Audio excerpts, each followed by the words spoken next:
It was a regular Saturday evening, or at least, it should have been. The kind of evening where you settle into the quiet of your home, the scent of dinner still lingering in the air, and a sense of normalcy wrapping around you.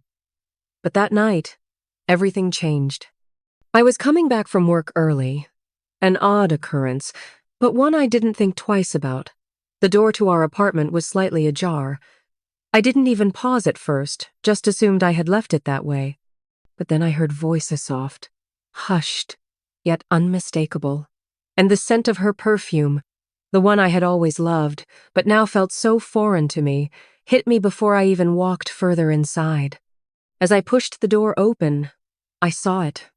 There they were, on the couch, her hands tangled in his hair, her back arched in a way that was meant only for me.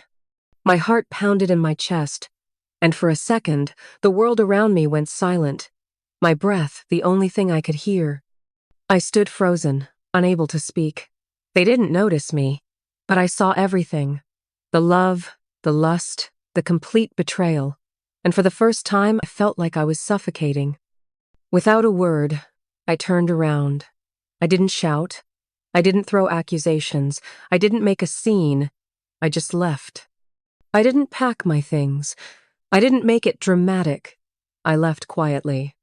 I went to a new city, found a new apartment, a new life. The divorce papers were filed the next morning, simple, no mess, no drama. I deleted every trace of her from my life, including her number, her social media, and our shared moments. The hardest part wasn't the silence. It was the absence of the love I thought we had. But time, as it always does, helped. The first few months were the hardest. The questions in my mind, the anger, the pain, kept me awake at night. I questioned everything we'd built, every word, every promise she'd made. And then, slowly, the days began to stretch into weeks, then months, and before I knew it, a year had passed. The pain, the confusion, it all became distant, like something that happened to someone else. I kept busy. Work consumed me. I found new hobbies, new things that filled the void she had left. I thought I was healing, and maybe, in some ways I was. But there was always that small piece of me that wondered, what if? I never expected her to reach out. I never wanted her to, either. I thought I was over it, over her. But one evening, I was walking home from work, just another normal day, when I saw her, standing there, under the streetlight outside my building. She looked smaller, fragile even. I couldn't believe it. My mind raced, but my feet kept walking, instinctively moving in the opposite direction. But she called out. "Hey," she said, her voice trembling. "I've been trying to find you." I froze. Her voice so familiar, yet so foreign, brought everything rushing back. I didn't say anything. I didn't know what to say. I wanted to turn around and walk away. I wanted to leave her in the past, where she belonged. But something stopped me. She was standing there, waiting for me to make a decision, waiting for me to decide what to do with this moment. I sighed, the years of silence between us heavy in the air. "What do you want?" I finally asked, the words feeling strange on my tongue. I need to talk to you. Please," she said, desperation in her voice. "I know I messed up. I need to tell you why." I didn't know what she could possibly say. She had already made her choice, and so had I. But something deep inside me wanted to hear her out, to understand, even if it couldn't change anything. We went to a small cafe nearby, the kind I used to take her to when we were still in love. She looked different. The woman sitting across from me now was not the woman I had known. She had changed. "I made a mistake," she started, her voice barely a whisper. "I thought I could have everything. Him, you. Everything. But I was wrong. I know that now." I didn't interrupt.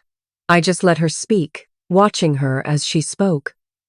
The regret in her eyes was evident, but it wasn't the regret I had imagined. It was something deeper, something raw. "I thought I could handle both worlds," she continued, her hands shaking. "But I couldn't. And now I've lost everything. I've lost you. I wanted to feel anger, to scream at her, to make her understand how much she had hurt me. But all I felt was tired. Tired of the games. Tired of the lies. She was asking for forgiveness, but I wasn't sure she deserved it. "I know I don't deserve your forgiveness," she said, wiping away a tear. "But I need you to know that I miss you. I miss us." For a moment, just a fleeting moment, I almost believed her. Almost. I looked at her, taking in the woman who had once been everything to me. "Why now?" I asked. "After all this time, why come back now?" She hesitated, as though the answer was hard to find. "Because my new life, it didn't work. It wasn't what I thought it would be. And I realized too late what I had with you. I thought I could find someone else, that I could find happiness somewhere else. But I was wrong." Her words hung in the air, and I could feel the weight of them. The thing was, I had heard these words before: promises, apologies, regrets. But they couldn't erase the past.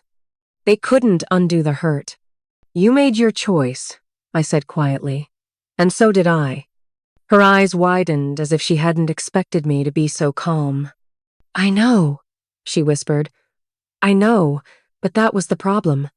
I didn't understand that when you're broken, you can't just pick up the pieces and glue them back together. Not like nothing ever happened." I stood up, looking at her one last time.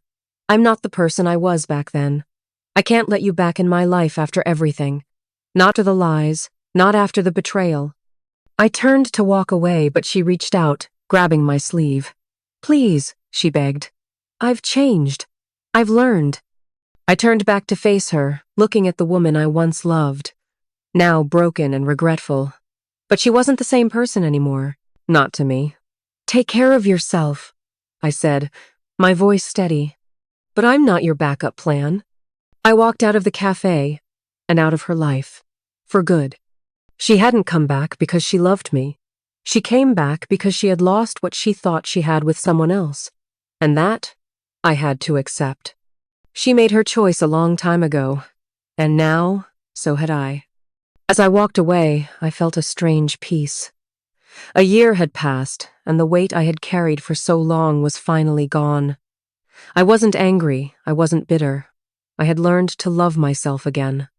And sometimes, that's all the forgiveness you really need.